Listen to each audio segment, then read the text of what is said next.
Chapter 26. Fra Girolamo Savonarola took over the effective government of Florence in 1494, aged 42. He was a tormented man, a twisted genius, and the worst kind of fanatical believer. But the most frightening thing about him was that people allowed him not only to lead them, but to incite them to commit the most ludicrous and destructive acts of folly, all based on a terror of hellfire and on a doctrine which taught that all pleasure, all worldly goods, and all the works of man were despicable, and that only by complete self-abnegation could a person find the true light of faith. No wonder, thought Ezio, pondering these things as he rode towards his hometown, that Leonardo stayed put in Milan. Apart from anything else, from his friend's point of view, Ezio had learned that homosexuality, hitherto winked at or punishable by an affordable fine, was once again a capital offence in Florence. And no wonder, too, that the great materialist and humanist school of thinkers and poets, who had gathered around the nurturing and enlightened spirit of Lorenzo, had broken up, and sought less barren soil than the intellectual desert which Florence was fast becoming. As he approached the city, Ezio became aware of large groups of black-robed monks and soberly attired laymen heading in the same direction. All looked solemn but righteous. All walked with their heads bent. "Where are you bound?" he asked one of these passers-by. "To Florence, to sit at the feet of the great leader," said a pasty-faced merchant, before continuing on his way. The road was broad, and approaching him from the city, Ezio saw another mass of people, evidently leaving town. They also walked with their heads bent, and their expressions were serious and depressed. As they passed him, Ezio heard snatches of their conversations, and realized that these people were going into voluntary exile. They pushed carts piled high, or carried sacks or bundles of possessions. They were refugees, banished from their home either by edict of the monk or by choice, since they could bear to live under his rule no longer. "If Piero had had only a tenth of his father's talent, we'd have somewhere to call home," said one. "We never should have let that madman gain a foothold in our city," muttered another. "Look at all the misery he's wrought." "What I don't understand is why so many of us are willing to accept his oppression," said a woman. "Well, anywhere's better than Florence now," another woman said. "We were just thrown out when we refused to hand over everything we owned to his precious Church of San Marco." "It's sorcery. That's the only way I can explain it. Even Maestro Botticelli is under Savonarola's spell. Mind you, the man's getting old. He must be damn near 50. Maybe he's hedging his bets with heaven. Book burnings, arrests, all those endless bloody sermons. And to think what Florence was just 2 short years ago, a beacon against ignorance. And now here we are again, back mired in the Dark Ages." And then a woman said something which made Ezio prick up his ears. "Sometimes I wish the assassin would return to Florence, that we might be free of this tyranny." "In your dreams," replied her friend. "The assassin's a myth, a bogeyman parents tell their children about." "You're wrong. My father saw him in San Gimignano," the first woman sighed. "But it was years ago." Yeah, se lo tu dici." Ezio rode on past them, his heart heavy. But his spirits rose when he saw a familiar figure coming along the road to meet him. "Salute, Ezio," said Machiavelli, his serious, humorous face, older now, but more interesting for the etching of the years. "Salute, Niccolò. You've picked a fine time for a homecoming. You know me. Where there's sickness, I like to try to cure it." "We could certainly use your help now," Machiavelli sighed. "There's no doubt Savonarola couldn't have got where he is now without the use of that powerful artifact, the apple."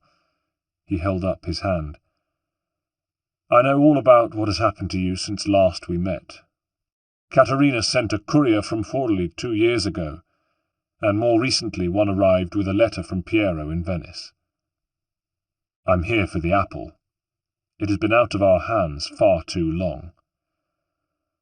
I suppose in a sense we should be grateful to the ghastly Girolamo, said Machiavelli.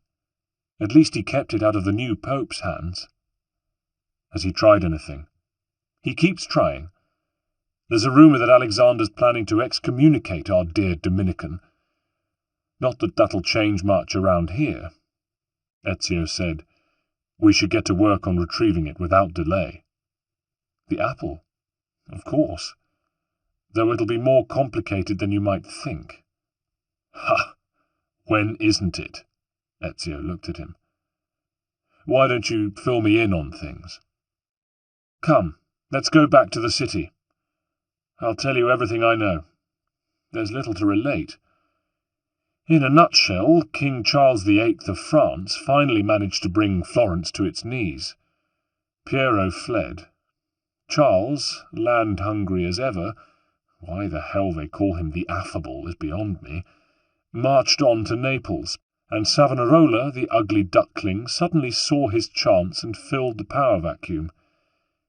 He's like any dictator anywhere, tin-pot or grand, totally humourless, totally convinced, and filled with an unshakable sense of his own importance.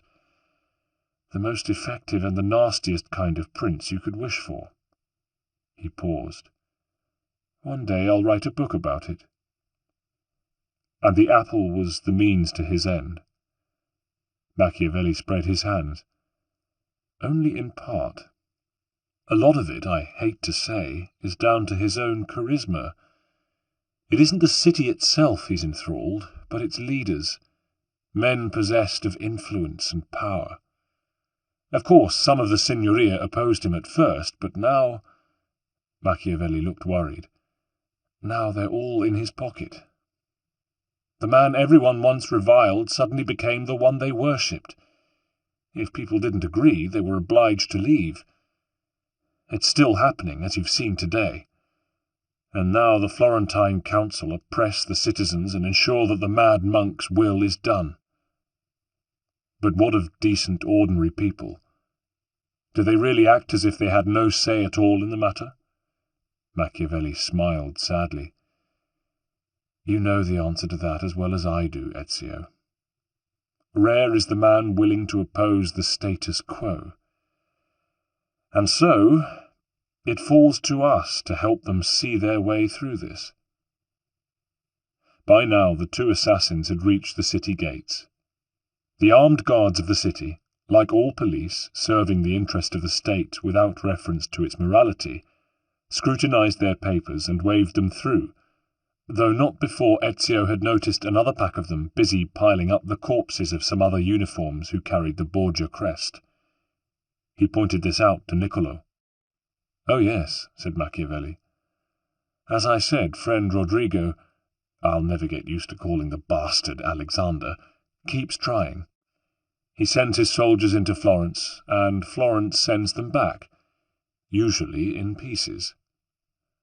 So he does know the apple's here. Of course he does, and I must admit it's an unfortunate complication. And where is Savonarola? He rules the city from the Convento di San Marco, almost never leaves it. Thank God Fra Angelico didn't live to see the day Brother Girolamo moved in. They dismounted, stabled their horses, and Machiavelli arranged lodgings for Ezio. Paola's old house of pleasure was shut down, along with all the others, as Machiavelli explained. Sex and gambling, dancing and pageantry were all high on the list of Savonarola's no-nos. Righteous killing and oppression, on the other hand, were fine. After Ezio was settled, Machiavelli walked with him towards the great religious complex of St. Mark. Ezio's eyes ranged the buildings appraisingly. A direct assault against Savonarola would be dangerous, he decided, especially with the apple in his possession. True, agreed Machiavelli. But what other option is there? Aside from the city leaders, who doubtless have vested interests, are you convinced that the people's minds are fundamentally their own? An optimist might be inclined to take a bet on it, said Machiavelli. My point is, They follow the monk not by choice, but by dint of force and fear. No one apart from a Dominican or a politician would argue with that. Then I propose we use this to our advantage. If we can silence his lieutenants and stir up discontent, Savonarola will be distracted, and we'll have a chance to strike. Machiavelli smiled. That's clever. There ought to be an adjective to describe people like you. I'll speak with La Volpe and Paola. Yes, they're still here, though they've had to go underground. They can help us organize an uprising as you free the districts. Then it's settled. Ezio was troubled, though, and Machiavelli could see it. He led him to the quiet cloister of a little church nearby and sat him down. What is it, friend? He asked. Two things, but they are personal. Tell me. My old family palazzo. What's become of it? I hardly dare go to look. A shadow passed across Machiavelli's face.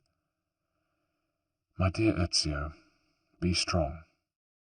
Your palazzo stands, but Lorenzo's ability to protect it lasted only as long as his own power, his own life.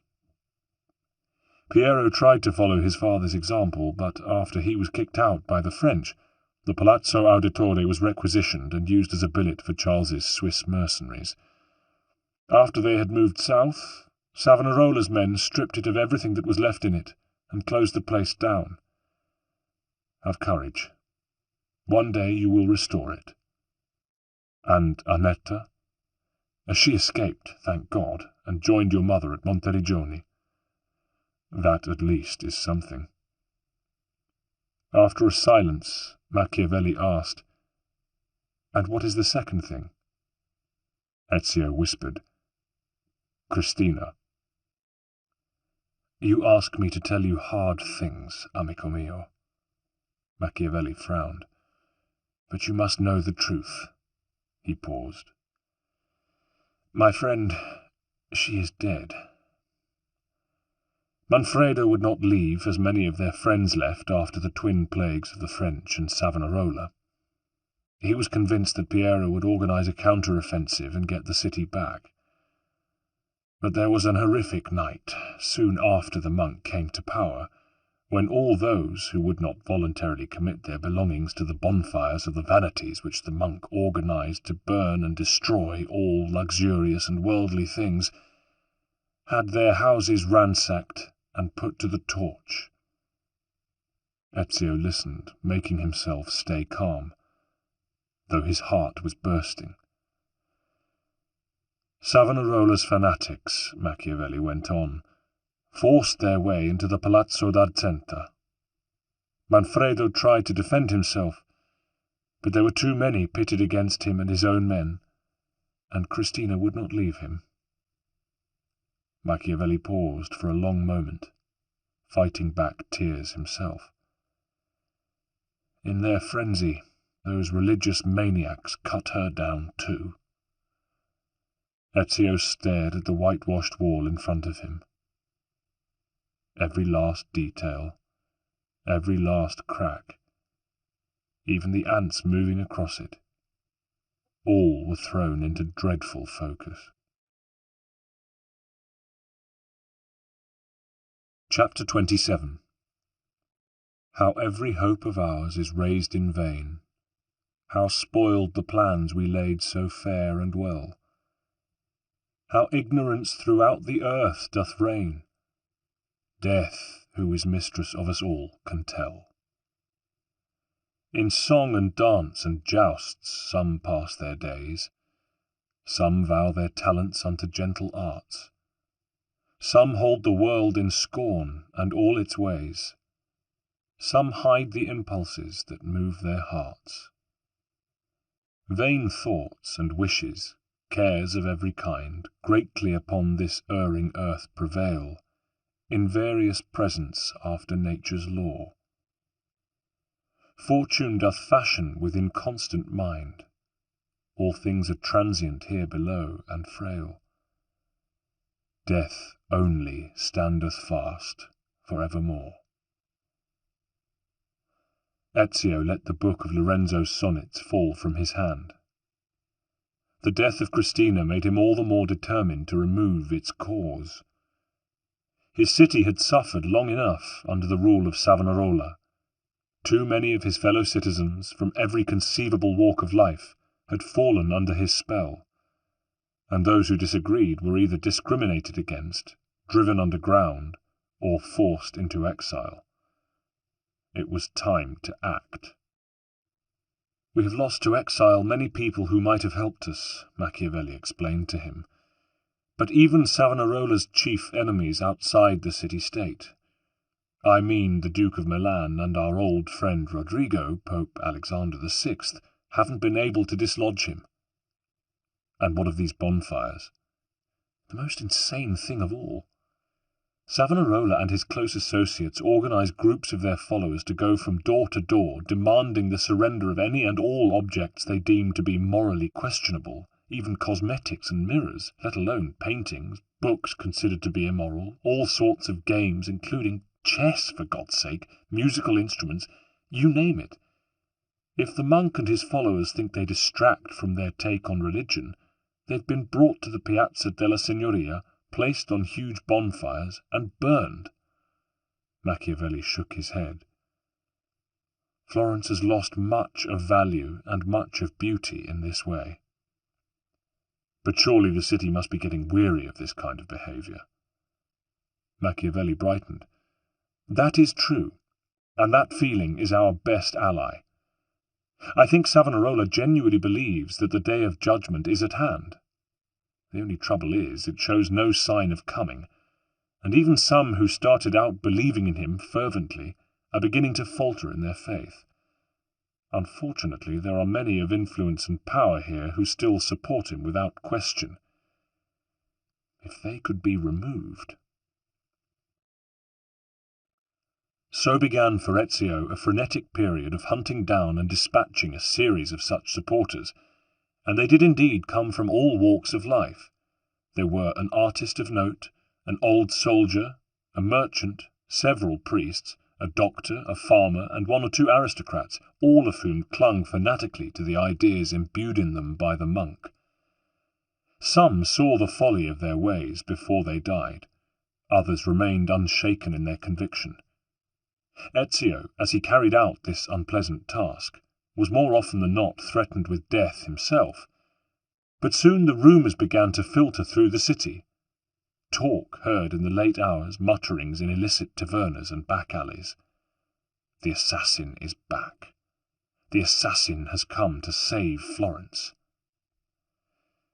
It saddened Ezio to the core to see the city of his birth, his family, his heritage, so abused by the hatred and insanity of religious fervour.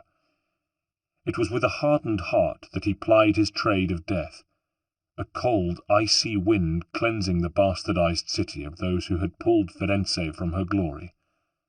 As ever, he killed with compassion, knowing that no other way was possible for those who had fallen so far from God. Through these hours of darkness, he never once swerved from his duty to the creed of the assassin. Gradually the general mood of the city wavered, and Savonarola saw his support ebbing as Machiavelli, La Volpe, and Paula worked in tandem with Ezio to organize an uprising guided by a slow but forceful process of enlightenment of the people. The last of the targets for Ezio was a beguiled preacher, who at the time Ezio tracked him down was preaching to a crowd in front of the church of Santo Spirito. "People of Florence, come, gather round. Listen well to what I say. The end approaches. Now is the time to repent, to beg God's forgiveness. Listen to me if you cannot see what is happening for yourselves. The signs are all around us. Unrest, famine, disease, corruption. These are the harbingers of darkness. We must stand firm in our devotion lest they consume us all." He scanned them with his fiery eyes. "I see you doubt, that you think me mad. Ah, but did the Romans not say the same of Jesus? Know that I, too, once shared your uncertainty, your fear. But that was before Savonarola came to me. He showed me the truth. At last my eyes were opened, and so I stand before you today in the hope that I might open yours as well." The preacher paused for breath. "Understand that we stand upon a precipice.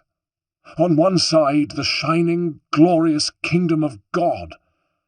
On the other, a bottomless pit of despair. Already you teeter precariously on the edge. Men like the Medici and the other families you once called masters sought earthly goods and gain. They abandoned their beliefs in favour of material pleasures, and they would have seen you all do the same."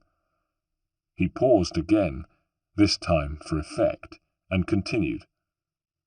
"Our wise prophet once said, the only good thing that we owe Plato and Aristotle is that they brought forward many arguments which we can use against the heretics. Yet they and other philosophers are now in hell. If you value your immortal souls, you'll turn back from this unholy course and embrace the teachings of our prophet Savonarola. Then you will sanctify your bodies and spirits. You will discover the glory of God. You will at last become what our Creator intended, loyal and obedient servants." But the crowd, already thinning out, was losing interest, and the last few people were now moving away. Ezio stepped forward and addressed the beguiled preacher. "Your mind," he said. "I sense it is your own." The preacher laughed. "Not all of us required persuasion or coercion to be convinced. I already believed. All I have said is true." "Nothing is true," replied Ezio, "and what I do now is no easy thing." He unsprung his wrist blade and ran the preacher through. "Requiescat in pace," he said. Turning away from the kill, he pulled his cowl close over his head. It was a long, hard road, but towards the end Savonarola himself became the assassin's unwitting ally, because Florence's financial power waned. The monk detested both commerce and making money, the two things which had made the city great, and still the day of judgment did not come. Instead, a liberal Franciscan friar challenged the monk to an ordeal by fire. The monk refused to accept, and his authority took another knock. By the beginning of May 1497, many of the city's young men marched in protest, and the protest became a riot. After that, taverns started to reopen. People went back to singing and dancing and gambling and whoring, enjoying themselves, in fact. And businesses and banks reopened as, slowly at first, exiles returned to the city quarters now liberated from the monk's regime. It didn't happen overnight, but finally, a year almost to the day after the riot, for the man clung doggedly to power, the moment of Savonarola's fall seemed imminent. "You've done well, Ezio," Paola told him, as they waited with La Volpe and Machiavelli before the gates of the San Marco complex, together with a large, expectant and unruly crowd gathered from the free districts. "Thank you. But what happens now?" "Watch," said Machiavelli. With a loud crash, a door opened above their heads, and a lean figure swathed in black appeared on a balcony. The monk glowered at the assembled populace. "Silence!" he commanded. "I demand silence!" Awed despite themselves, the crowd quietened. "Why are you here?" demanded Savonarola. "Why do you disturb me? You should be cleansing your homes." But the crowd roared its disapproval.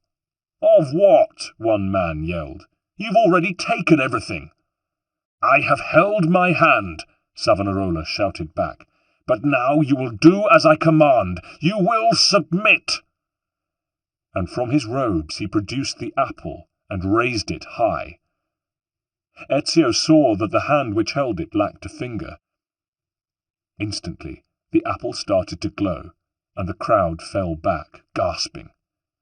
But Machiavelli, remaining calm, steadied himself and unhesitatingly threw a knife which pierced the monk's forearm. With a cry of pain and rage, Savonarola let go of the apple, which fell from the balcony into the throng below. "No!" he screamed.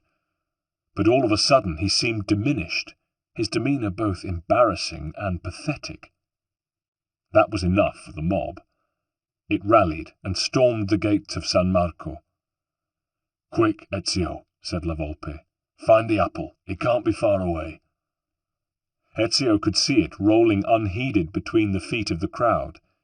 He dived in among them, getting badly knocked about, but at last it was within his grasp. Quickly he transferred it to the safety of his belt pouch. The gates of San Marco were open now. Probably some of the brethren within considered that discretion was the better part of valour, and wanted to save their church and monastery as well as their own skins by bowing to the inevitable. There were not a few among them, too, who had had enough of the monk's tiresome despotism. The crowd surged through the gates to re-emerge some minutes later, bearing Savonarola kicking and screaming on their shoulders. "Take him to the Palazzo della Signoria," commanded Machiavelli. "Let him be tried there." "Idiots! Blasphemers!" yelled Savonarola. "God bears witness to this sacrilege. How dare you handle his prophet in this way?" He was partly drowned out by the angry shouts of the crowd, but he was as livid as he was frightened, and he kept it up, for the monk knew, not that he thought in quite these terms, that this was his last roll of the dice. "Heretics! You'll all burn in hell for this! Do you hear me? Burn!" Ezio and his fellow assassins followed as the mob bore the monk away, still crying out his mixture of pleas and threats. "The sword of God will fall upon the earth swiftly and suddenly. Release me, for only I can save you from his wrath. My children, heed me before it is too late. There is but one true salvation, and you forsake the path to it for mere material gain. If you do not bow again to me, all Florence shall know the anger of the Lord, and this city will fall like Sodom and Gomorrah, for he will know the depth of your betrayal. Aiutami Dio! I am brought down by 10,000 Judases!" Ezio was close enough to hear one of the citizens carrying the monk say, "Oh, enough of your lies. You've been pouring out nothing but misery and hatred since you first walked among us." "God may be in your head, monk," said another, "but he is far from your heart." They were approaching the Piazza della Signoria now, and others in the crowd took up the triumphant cry. "We've suffered enough. We shall be free people once more. Soon the light of life will return to our city.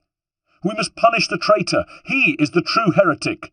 He twisted the word of God to suit himself," a woman shouted.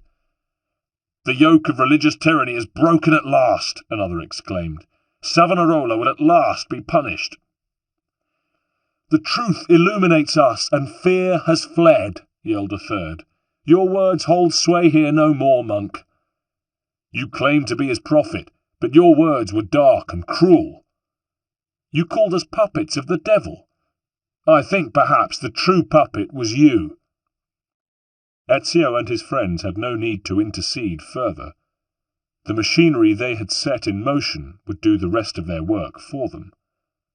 The leaders of the city, as eager to save their own skins as to claw back power for themselves, streamed out of the Signoria to show their support. A stage was erected, and on it a huge stack of kindling and wood was raised around 3 stakes, while Savonarola and his 2 most ardent lieutenants were dragged into the Signoria for a brief and savage trial. As he had shown no mercy would be shown to him. Soon they reappeared in shackles, were led to the stakes, and bound to them. "O Lord my God, pity me," Savonarola was heard to plead. "Deliver me from evil's embrace. Surrounded as I am by sin, I cry out to you for salvation." "You wanted to burn me," a man jeered. "Now the tables are turned." The executioners put torches into the wood around the stakes. Ezio watched, his mind on his kinsmen who had met their end so many years ago at this self-same place. "In Felix ego," prayed Savonarola, in a loud voice filled with pain as the fire began to take. "Omnium auxilio destitutus. I have broken the laws of heaven and earth. Which way can I turn? Whom can I run to? Who will take pity on me? I dare not look up to heaven, as I have sinned grievously against it. I can find no refuge on earth, as I have been a scandal to it also." Ezio approached, getting as close as he could.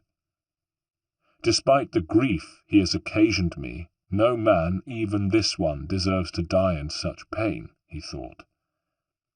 He extracted his loaded pistola from his satchel and attached it to his right arm mechanism. At that moment, Savonarola noticed him and stared, half in fear and half in hope. "It's you," he said, raising his voice above the roar of the fire. But in essence the two communicated by an interconnection of their minds. "I knew this day would come. Brother, please show me the pity I did not show you. I left you to the mercy of wolves and dogs." Ezio raised his arm. "Farewell, Padre," he said, and fired. In the pandemonium around the blaze, his movement and the noise the gun made went unnoticed. Savonarola's head sank onto his chest. "Go now in peace, that you may be judged by your God," said Ezio quietly. "Requiescat in pace."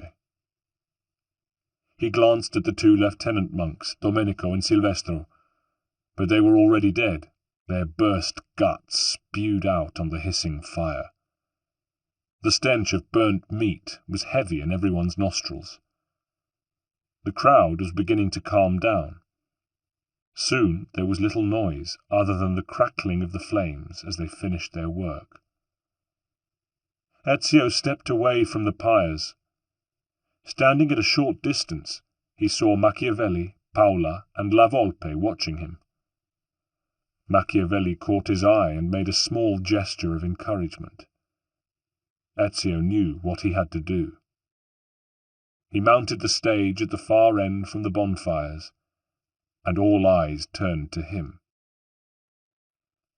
"Citizens of Florence," he said in a clarion voice, 22 years ago, I stood where I stand now, and watched my loved ones die, betrayed by those I had counted friends. Vengeance clouded my mind. It would have consumed me had it not been for the wisdom of a few strangers who taught me to look beyond my instincts. They never preached answers, but guided me to learn from myself." Ezio saw that his fellow assassins had now been joined by Uncle Mario, who smiled and raised a hand in salute. "My friends," he continued, "we don't need anyone to tell us what to do. Not Savonarola, not the Pazzi, not even the Medici. We are free to follow our own path." He paused. "There are those who would take that freedom from us, and too many of you, too many of us, alas, gladly give it. But we have it within our power to choose whatever we deem true, and it is the exercise of that power which makes us human. There is no book or teacher to give us the answers, to show us a path. So, choose your own way. Do not follow me or anyone else." With an inward smile, he noticed how disquieted some of the members of the Signoria were looking. Perhaps mankind would never change, but it didn't hurt to give it a nudge. He jumped down, pulled his hood over his head, and walked out of the square down the street running along the north wall of the Signoria, which he had memorably walked down twice before, and vanished from sight. And there then began for Ezio the last long, hard quest of his life before the final confrontation he knew was inevitable. With Machiavelli at his side, he organized his fellows of the Order of the Assassins from Florence and Venice to roam throughout the Italian peninsula, travelling far and wide, armed with copies of Girolamo's map, painstakingly gathering the remaining missing pages of the great codex, scouring the provinces of Piedmont, of Trent, of Liguria, Umbria, Veneto, Friuli, Lombardy, of Emilia-Romagna, the Marche, Tuscany, Lazio, Abruzzo, of Molise, Apulia, Campania, and Basilicata, and of dangerous Calabria. They spent perhaps too much time in Capri, and crossed the Tyrrhenian Sea to the land of kidnappers, Sardinia, and wicked gangsterized Sicily. They visited kings and courted dukes. They battled those Templars they encountered on the same mission. But in the end, they triumphed. They reassembled at Monteriggioni. It had taken 5 long years, and Alexander VI, Rodrigo Borgia, old now but still strong, remained Pope in Rome. The power of the Templars, though diminished, still posed a grave threat. Much remained to be done. Chapter 28. One morning early in August 1503, Ezio, a man now of 44, his temples streaked with grey but his beard still dark chestnut, was bidden by his uncle to join him and the rest of the company of assassins there assembled in his study at his castle of Monteriggioni. Paola, Machiavelli, and La Volpe had been joined by Theodora, Antonio, and Bartolomeo. "It is time, Ezio," said Mario solemnly. "We hold the apple, and now all the missing codex pages are collected here together. Let us now finish what you and my brother, your father, started so long ago. Perhaps we can at long last make sense of the prophecy buried within the codex, and finally break the inexorable power of the Templars for ever. Then, uncle, we should begin by locating the vault. The codex pages you have reassembled should lead us to it." Mario swung back the bookcase to reveal the wall on which the codex, now in its entirety, hung. Near it, on a pedestal, stood the apple. "This is how the pages relate to one another," said Mario, as they all took in the complex design. "It appears to show a map of the world, but a world bigger than we know, with continents to the west and south which we are unaware of. Yet I am convinced they exist." "There are other elements," said Machiavelli. "Here on the left you can see the traced outline of what can only be a crozier, indeed what may be a papal staff. On the right is clearly a depiction of the apple. In the middle of the pages we can now see a dozen dots marked in a pattern whose significance is as yet mysterious." As he spoke, the apple began to glow of its own accord, and finally flashed blindingly, illuminating the codex pages and seeming to embrace them. Then it resumed its dull, neutral state. "Why did it do that, at that precise moment?" asked Ezio, wishing Leonardo had been there to explain, or at least deduce. He was trying to remember what his friend had said about the singular properties of this curious machine, though Ezio didn't know what it was. It seemed to be as much living thing as mechanism. But some instinct told him to trust in it. "Another mystery to unravel," said La Volpe. "How can this be possible?" asked Paola. "Undiscovered continents." "Perhaps continents waiting to be rediscovered," suggested Ezio, but his tone was one of awe. "How can this be?" said Theodora. Machiavelli replied, "Perhaps the vault holds the answer." "Can we see where it is located now?" asked the ever-practical Antonio. "Let's look," said Ezio, examining the codex. "If we trace lines between these dots—" He did so. "They converge, see? On a single location." He stepped back. "No, it cannot be. The vault! It looks as if the vault is in Rome." He looked round the assembled company, and they read his next thought. "It explains why Rodrigo was so anxious to become pope," said Mario.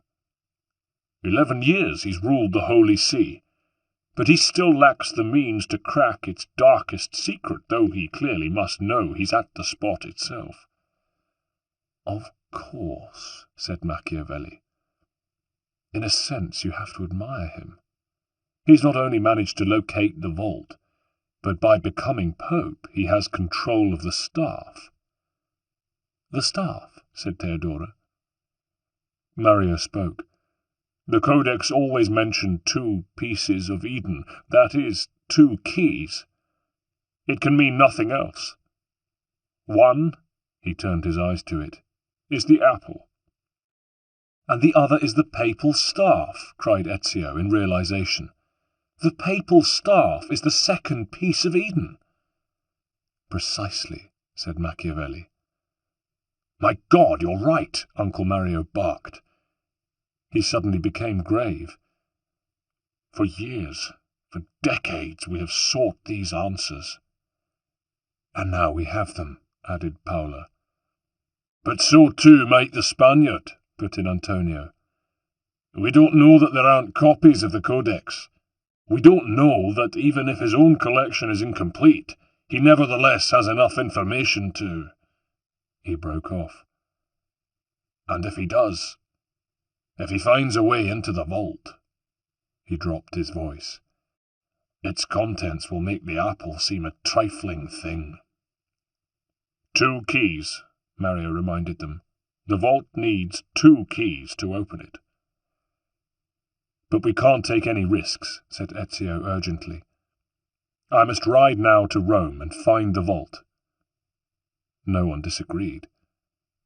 Ezio looked at each of their faces in turn. "And what of the rest of you?"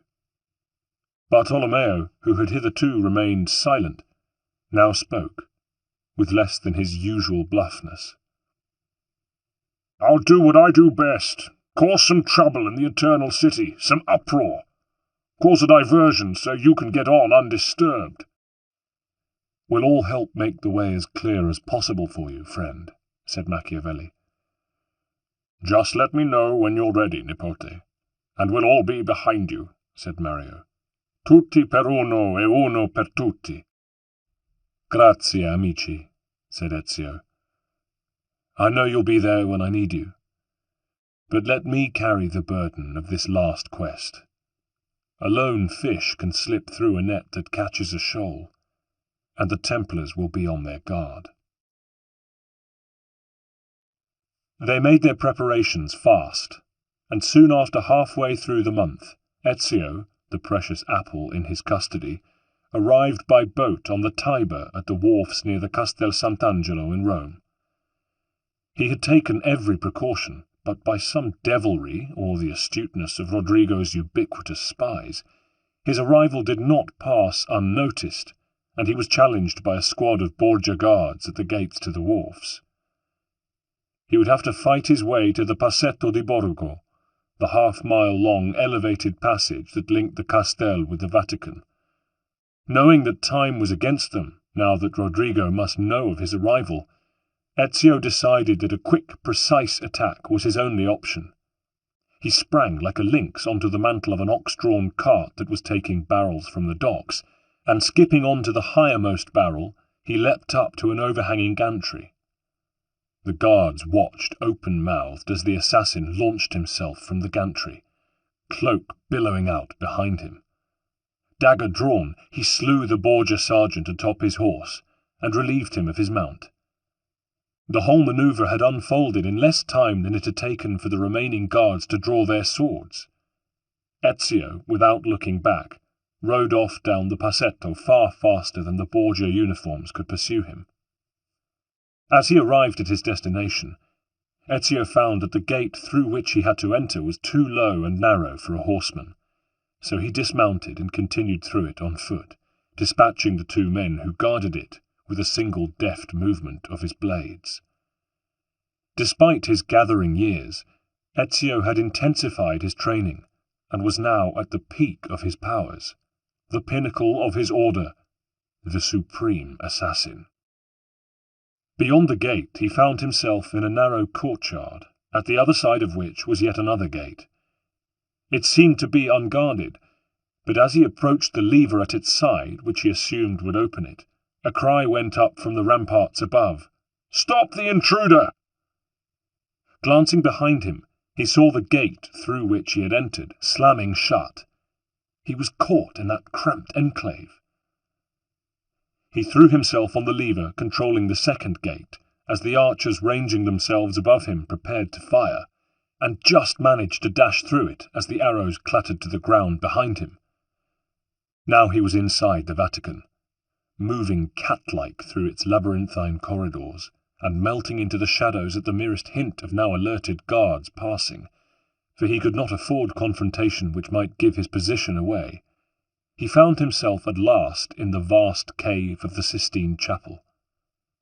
Baccio Pontelli's masterpiece, built for the assassin's old enemy Pope Sixtus IV, and completed 20 years earlier, loomed around and above him, the many candles lit at this time just penetrating the gloom.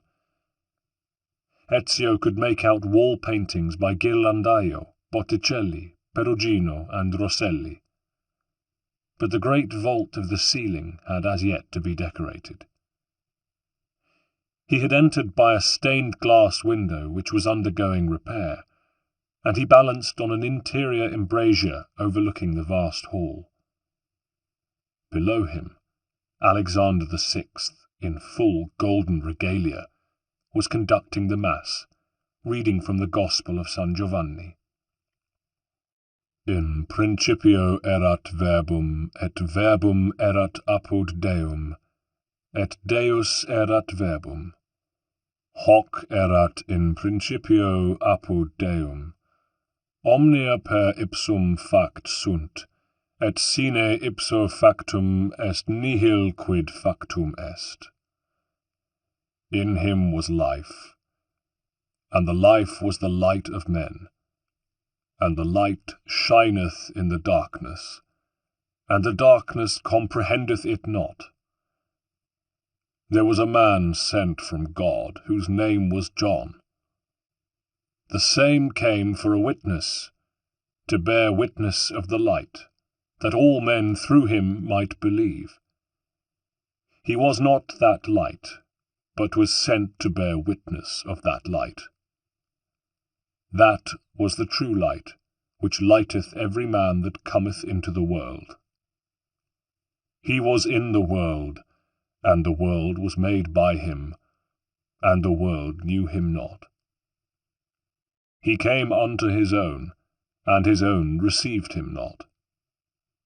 But as many as received him, to them gave he power to become the sons of God, even to them that believe on his name, which were born not of blood, nor of the will of the flesh, nor of the will of man, but of God.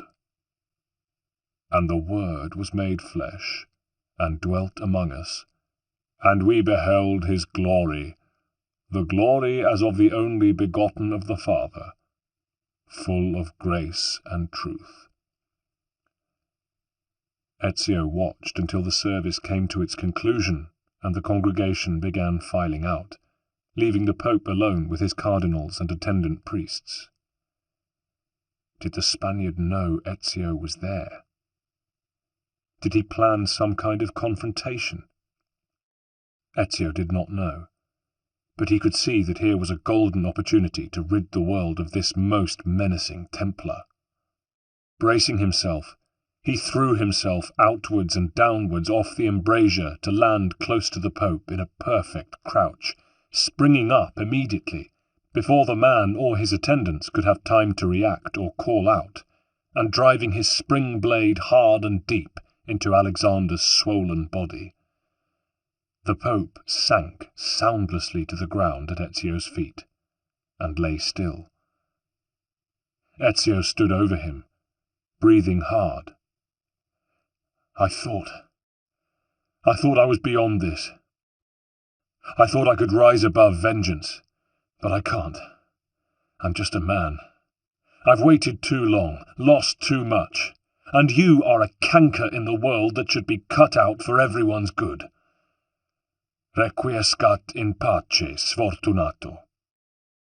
He turned to go, but then a peculiar thing happened. The Spaniard's hand curled round the staff he had been holding. Immediately it began to glow with a brilliant white light, and as it did so the whole great cavern of a chapel seemed to whirl round and round, and the Spaniard's cold cobalt eyes snapped open. "I'm not quite ready to rest in peace, you pitiful wretch," said the Spaniard. There was a mighty flash of light, and the attendant priests and cardinals, together with those members of the congregation who were still inside the chapel, collapsed, crying out in pain, as curious thin beams of translucent light, smoke-like in the way they curled, emerged from their bodies and travelled into the glowing staff which the Pope, now standing, held in a grip of steel.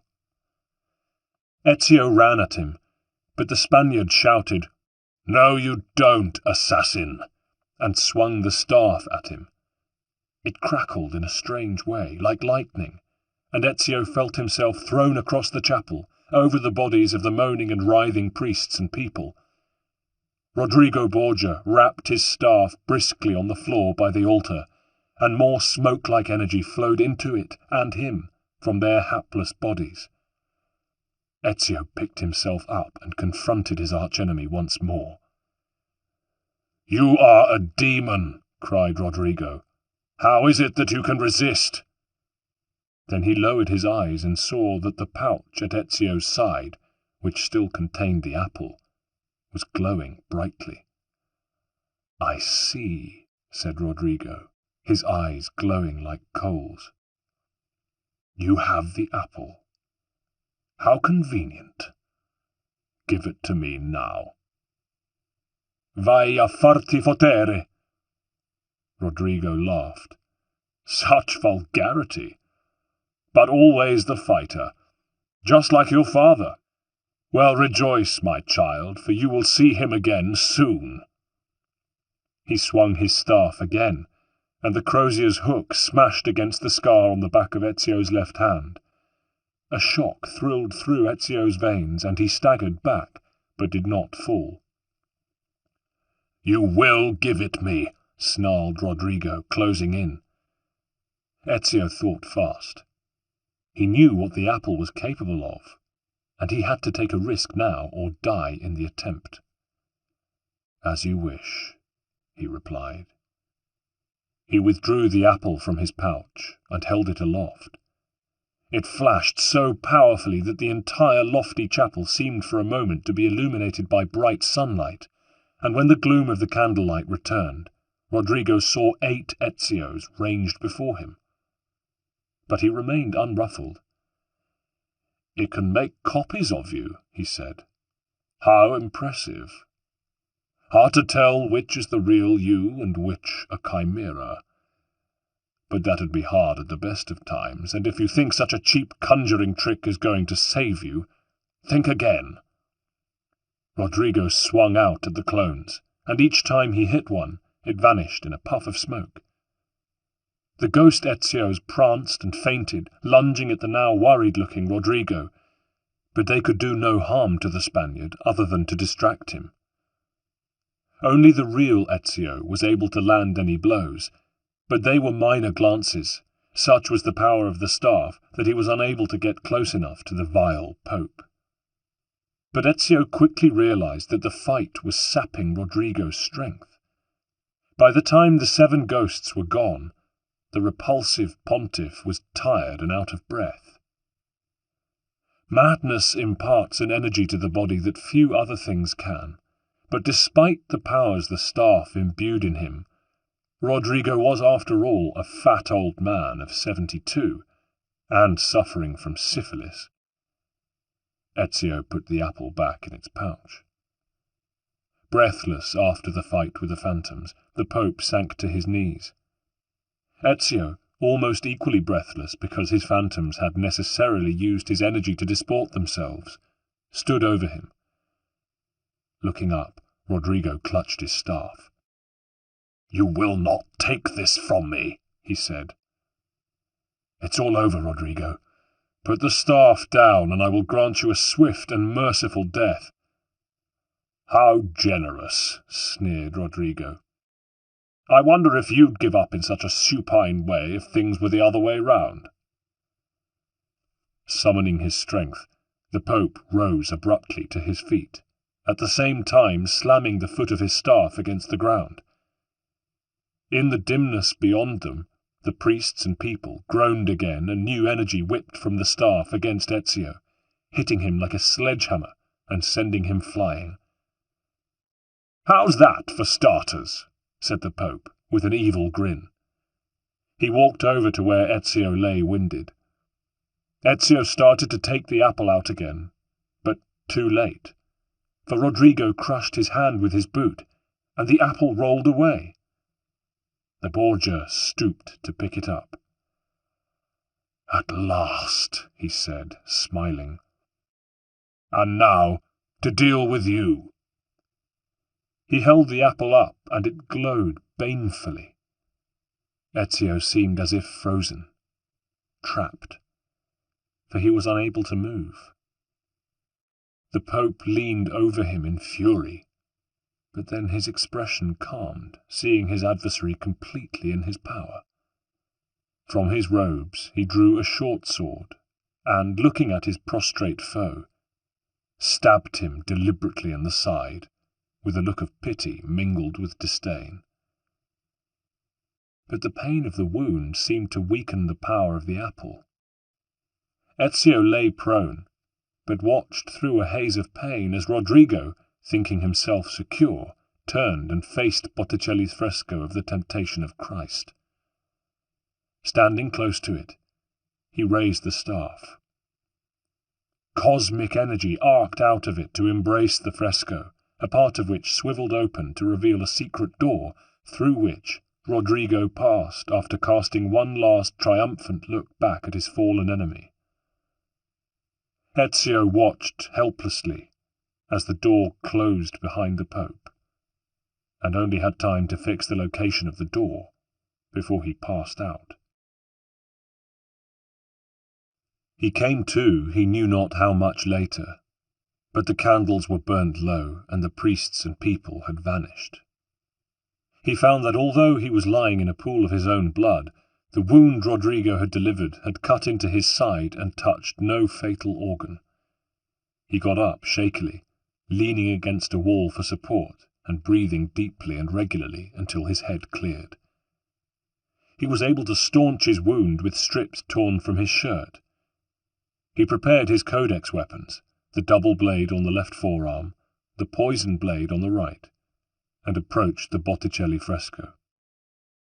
He remembered that the door was concealed in the figure on the right-hand side of a woman bearing a fardel of wood to the sacrifice. Stepping close, he examined the painting minutely until he had traced the barely visible outline. Then he looked carefully at the details of the painting both to the right and left of the woman. Near her feet was the figure of a child with an upraised right hand, and it was in the tips of the fingers of this hand that Ezio found the button that triggered the door. As it opened, he slipped through it, and wasn't surprised that it snapped shut behind him immediately. He would not think of retreating now in any case. He found himself in what looked like a catacomb corridor, but as he cautiously advanced, the rough walls and dirt floor gave way to smoothly dressed stone and a marble floor that would not have disgraced a palace. and the walls glowed with a pale, supernatural light. He was weak from his wound, but he forced himself onwards, fascinated and more awed than scared, though he was still on his guard, for he knew the Borgia had passed this way. At last the passageway opened into a large room. The walls were smooth as glass and glowed with the same blue iridescence he'd seen earlier, only here it was more intense. In the centre of the room was a pedestal, and on it rested, in holders clearly designed for them, the apple and the staff. The rear wall of the room was punctuated with hundreds of evenly spaced holes, and before it stood the Spaniard, desperately pushing and poking at the wall, oblivious of Ezio's arrival. "Open, damn you! Open!" he cried in frustration and rage. Ezio came forward. "It's over, Rodrigo," he said. "Give it up. It doesn't make sense anymore." Rodrigo spun round to face him. "No more tricks," said Ezio, releasing his own daggers and throwing them down. "No more ancient artifacts. No more weapons. Now, let's see what you're made of, Vecchio." A smile slowly suffused Rodrigo's debauched and broken face. "All right, if that's how you want to play it." He shook off his heavy outer robe and stood in his tunic and hose. A fat but compact and powerful body, over which little bolts of lightning raced, gained from the power of the staff.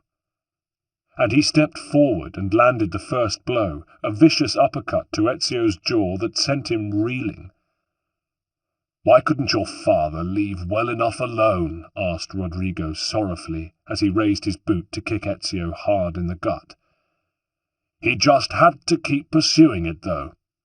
And you're just like him. All you assassins are like mosquitoes to be swatted. I wish to God that idiot Alberti had been able to hang you along with your kinsman 27 years ago." "The evil resides not with us, but with you, the Templars," rejoined Ezio, spitting out a tooth. "You thought the people, ordinary decent folk, were yours to play with, to do with as you pleased." "But my dear fellow," said Rodrigo, getting a body blow in under Ezio's ribs, "that is what they are there for. Scum to be ruled and used. Always were, always will be." "Stand off," panted Ezio. "This fight is immaterial. A more vital one awaits us. But tell me first, what do you even want with the vault that lies beyond that wall? Don't you already have all the power you could possibly need?" Rodrigo looked surprised. "Don't you know what lies within? Hasn't the great and powerful Order of the Assassins figured it out?" His torvid tone stopped Ezio in his tracks. "What are you talking about?" Rodrigo's eyes glittered. "It's God!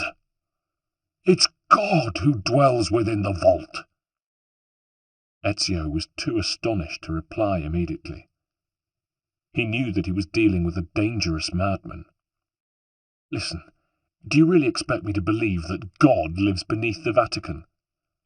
"Well, isn't that a slightly more logical location than a kingdom on a cloud, surrounded by singing angels and cherubim? All that makes for a lovely image, but the truth is far more interesting." "And what does God do down here?" "He waits to be set free." Ezio took a breath. "Let's say I believe you. What do you think he'll do if you manage to open that door?" Rodrigo smiled. "I don't care. It certainly isn't his approval I'm after, just his power." "And do you think he'll give it up?" "Whatever lies behind that wall won't be able to resist the combined strength of the staff and the apple." Rodrigo paused. "They were made for felling gods, whatever religion they belong to." "But the Lord our God is meant to be all-knowing, all-powerful. Do you really think a couple of ancient relics can harm him?" Rodrigo gave a superior smile. "You know nothing, boy. You take your image of the Creator from an old book, a book, mark you, written by men." "But you are the Pope. How can you dismiss Christianity's central text?" Rodrigo laughed. "Are you really so naive? I became Pope because the position gave me access. It gave me power. Do you think I believed a single goddamned word of that ridiculous book? It's all lies and superstition, just like every other religious tract that's been written since people learned how to put pen to paper." "There are those who would kill you for saying that." "Perhaps. But the thought wouldn't disturb my sleep."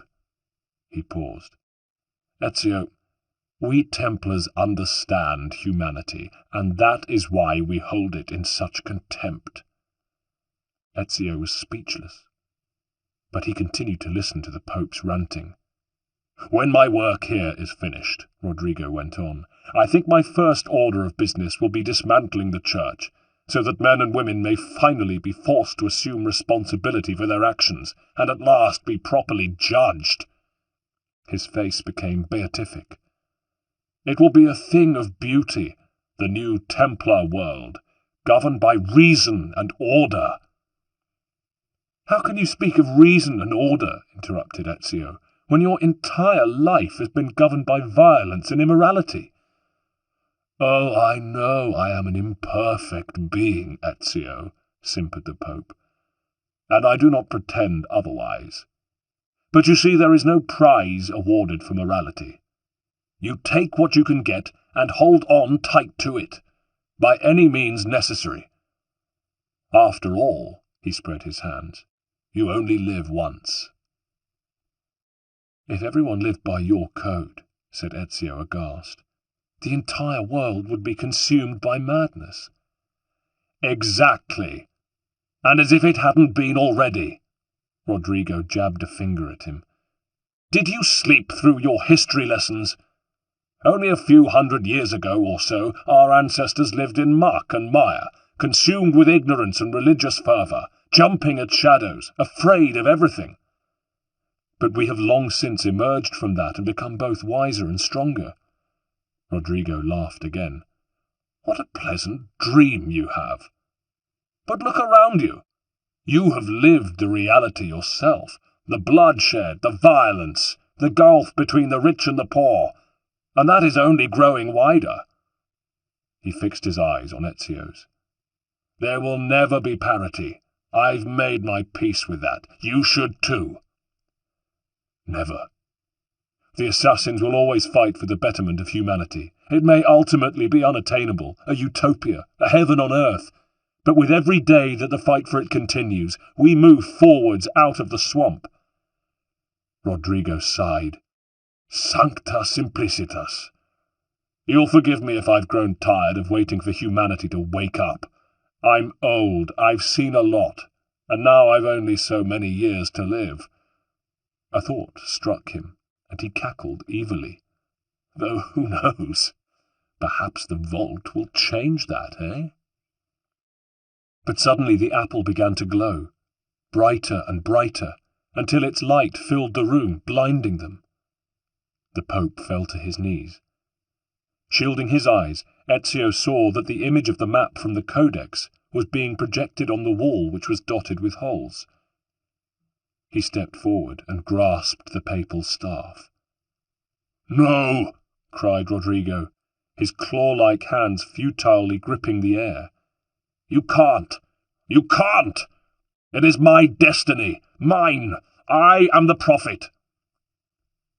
In a terrifying moment of clear truth, Ezio realized that his fellow assassins, so long ago in Venice, had seen what he himself had rejected.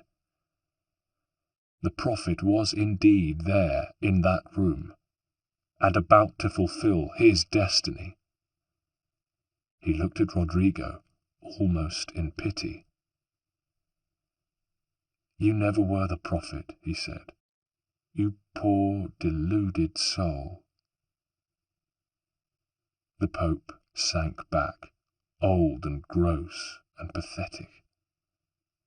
Then he spoke with resignation. The price of failure is death. Give me at least that dignity. Ezio looked at him and shook his head. No, old fool. Killing you won't bring my father back, or Federico, or Petruccio, or any of the others who have died either opposing you or in your impotent service. And for myself, I am done with killing. He gazed into the Pope's eyes, and they seemed milky now, and afraid, and ancient. No longer the glittering gimlets of his foe. Nothing is true, said Ezio. Everything is permitted. It is time for you to find your own peace.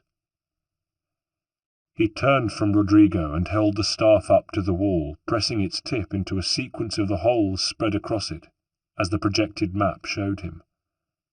And as he did so, the outline of a great door appeared, which, as Ezio touched the final hole, opened. It revealed a broad passageway with glass walls inset with ancient sculptures in stone, marble, and bronze, and many chambers filled with sarcophagi, each marked with runic letters, which Ezio found himself able to read. They were the names of the ancient gods of Rome, but they were all firmly sealed. As he passed along the passageway, Ezio was struck by the unfamiliarity of the architecture and the decoration, which seemed to be a strange mixture of the very ancient, of the style of his own time, and of shapes and forms he did not recognize, but which his instinct suggested might belong to a distant future. Along the walls there were carved reliefs of ancient events, seeming not only to show the evolution of man, but the force which guided it. Many of the shapes depicted seemed human to Ezio, though in forms and clothing he could not recognize. And he saw other forms, and did not know if they were sculpted or painted, or part of the ether through which he passed. A forest falling into the sea, apes, apples, croziers, men and women, a shroud, a sword, pyramids and colossi, ziggurats and juggernauts, ships that swam under water, weird shining screens which seemed to convey all knowledge, all communication. Ezio also recognized not only the apple and the staff, but also a great sword and the shroud of Christ, all carried by figures who were human in shape, but somehow not human. He discerned a depiction of the first civilizations, and at last, in the depths of the vault, he encountered a huge granite sarcophagus. As Ezio approached, it began to glow, a welcoming light. He touched its huge lid, and it lifted with an audible hiss, though feather-light, as if glued to his fingers, and slid back. From the stone tomb a wonderful yellow light shone, warm and nurturing as the sun. Ezio shielded his eyes with his hand. Then, from the sarcophagus rose a figure whose features Ezio could not make out, though he knew he was looking at a woman. She looked at Ezio with changing, fiery eyes, and a voice came from her too, a voice at first like the warbling of birds, which finally settled into his own language. Ezio saw a helmet on her head, an owl on her shoulder. He bent his head. "Greetings, prophet," said the goddess. "I have been waiting for you for 10,000 seasons." Ezio dared not look up. "It is good that you have come," the vision continued. "And you have the apple by you. Let me see." Humbly, Ezio proffered it. "Ah." Her hand caressed the air over it, but she did not touch it. It glowed and pulsated. Her eyes bore into him. "We must speak." She tilted her head as if considering something, and Ezio thought he could see the trace of a smile on the iridescent face. "Who are you?" he dared ask. She sighed. "Oh, many names. When I died, it was Minerva. Before that, Merva and Mira, and back again and again through time. Look." She pointed to the row of sarcophagi which Ezio had passed. Now, as she pointed at them in turn, each glowed with the pale sheen of moonlight. "And my family. Juno, who was before called Uni. Jupiter, who before was named Tinia." Ezio was transfixed. "You are the ancient gods." There was a noise like glass breaking in the distance, or the sound a falling star might make. It was her laughter. "No, not gods. We simply came before. Even when we walked the world, your kind struggled to understand our existence. We were more advanced in time. Your minds were not yet ready for us." She paused. "And perhaps they still are not. Maybe they never will be. But it is no matter." Her voice hardened a fraction. "But although you may not comprehend us, you must comprehend our warning." She drifted into silence. Into that silence Ezio said, "None of what you're saying makes sense to me." "My child, these words are not meant for you. They are meant for—" And she looked into the darkness beyond the vault, a darkness unbounded by walls or time itself. "What is it?" asked Ezio, humbled and frightened. "What are you talking about? There's no one else here." Minerva bowed down to him, close to him, and he felt a mother's warmth embrace all his weariness, all his pain. "I do not wish to speak with you, but through you. You are the prophet." She raised her arms above her, and the roof of the vault became the firmament. Minerva's glittering and insubstantial face bore an expression of infinite sadness. "You've played your part. You anchor him. But please be silent now, that we may commune." She looked sad. "Listen." Ezio could see all the sky and the stars, and hear their music. He could see the earth spinning as if he were looking down from space. He could make out continents even on them, a city or two. "When we were still flesh, and our home still whole, your kind betrayed us. We who made you. We who gave you life." She paused, and if a goddess can shed tears, she shed them. A vision of war appeared, and savage humans fought with handmade weapons against their former masters. We were strong, but you were many, and both of us craved war. A new image of the earth appeared now, close by, but still seen as from space. Then it receded, becoming smaller, and Ezio could see it now as just one of several planets at the centre of whose orbits stood a great star, the sun. So busy were we with earthly concerns, we failed to notice the heavens.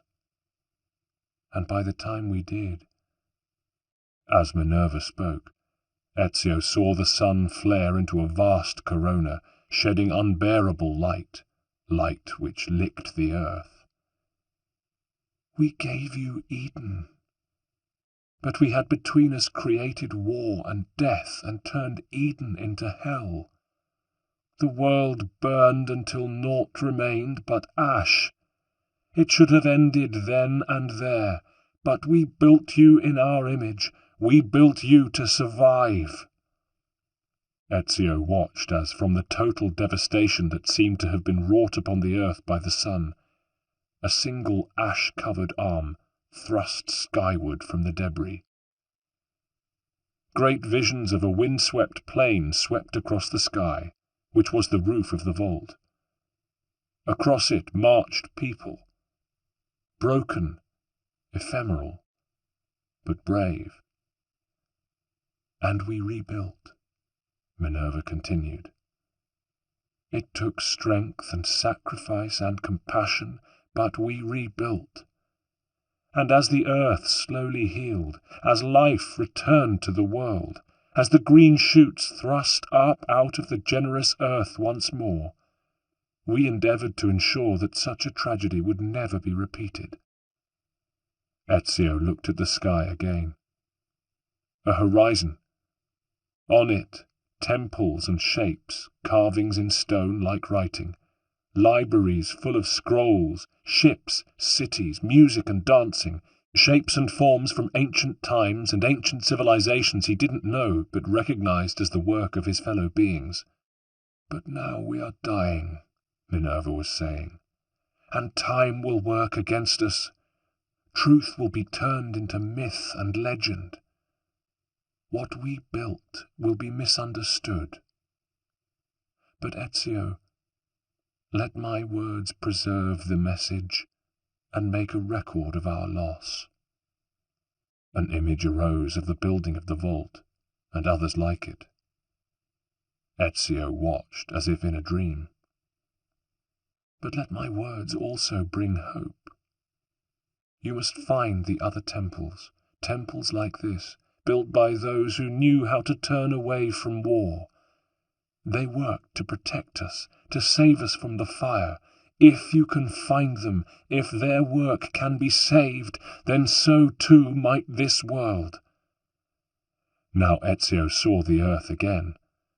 The skyline of the roof of the vault showed a city like a vast San Gimignano, a city of the future, a city of towers crushed together which made a twilight of the streets below, a city on an island far away.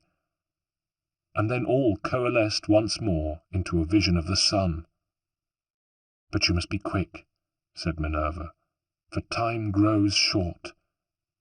Guard against the Templar cross, for there are many who will stand in your way." Ezio looked up. He could see the sun burning angrily as if waiting. And then it seemed to explode, though within the explosion he thought he could discern the Templar cross. The vision before him was fading. Minerva and Ezio were left all alone, and the voice of the goddess now seemed to be disappearing down a tunnel of infinite length. "It is done. My people must now leave this world, all of us. But the message is delivered. It is up to you now. We can do no more." And then there was darkness and silence, and the vault became a dark underground room again, with nothing in it at all. Ezio turned back. He re-entered the antechamber and saw Rodrigo lying on a bench, a dribble of green bile oozing from a corner of his mouth. "I am dying," said Rodrigo. "I have taken the poison I kept back for the moment of my defeat, for there is no world for me to live in now. But tell me before I leave this place of wrath and tears forever, tell me, in the vault, what did you see? Whom did you meet?" Ezio looked at him. "Nothing. Nobody," he said. He walked back out, through the Sistine Chapel, and into the sunlight, to find his friends waiting there for him. There was a new world to be made.